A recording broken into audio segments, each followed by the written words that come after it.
ng bayan, maasahan anumang panahon.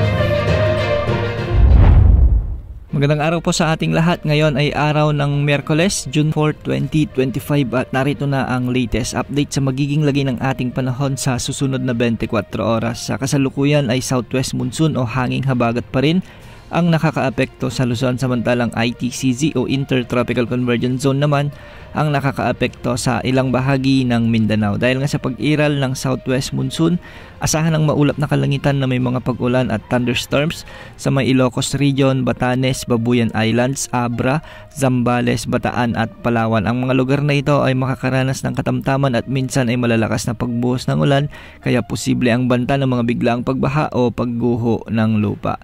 Samantala, sa Metro Manila at nalalabing bahagi ng Luzon ay hanging habagat o southwest monsoon pa rin ang magdadala ng bahagyang maulap hanggang sa maulap na papawirin na may mga isolated rain showers and thunderstorms. Ang mga lugar ding ito ay posibleng makaranas ng mga biglaang pagbaha o pagguho ng lupa, lalo na kung may mga umiiral na severe thunderstorms. Ilang lugar sa mga Luzon ang posibleng makaranas ng mga thunderstorms ngayong araw, lalo na sa hapon at gabi ang nalalabing bahagi ng Cordillera Administrative Region at Cagayan Valley. Posible rin ang mga thunderstorms sa may Calabarzon, Mimaropa at Bicol Region.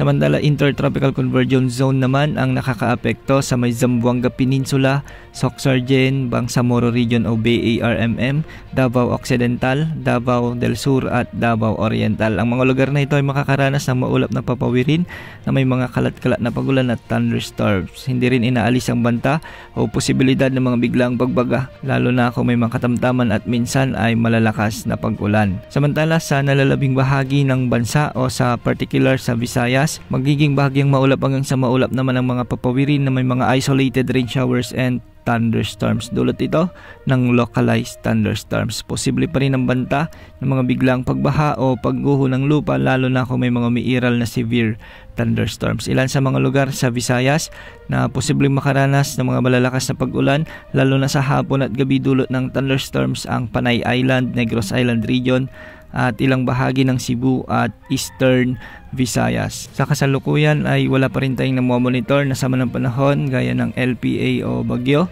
na posibleng makaapekto o pumasok sa ating area of responsibility sa susunod na 3 hanggang 5 araw. Ngunit isang potensyal na sama ng panahon naman ang nakikita ng GFS model na posibleng pumasok o di kaya naman ay mabuo sa silangang bahagi ng bansa na siyang manghihila o magpapalakas ng hanging habagat sa mga susunod na linggo. Kung makikita natin sa ating wind map ay kikilos ito ng hilagang kanluran, ngunit hindi naman ito tatama sa anumang bahagi ng ating kalupaan. Dahil malayo at matagal pa, posible pa ang pagbabago ukol sa outlook na ito. Wala ring nakataas na gale warning sa anumang baybaying sakop ng ating bansa ngayong araw. Yan ang update sa lagay ng panahon. Ito po ang weather update ng bayan, maasahan anumang panahon.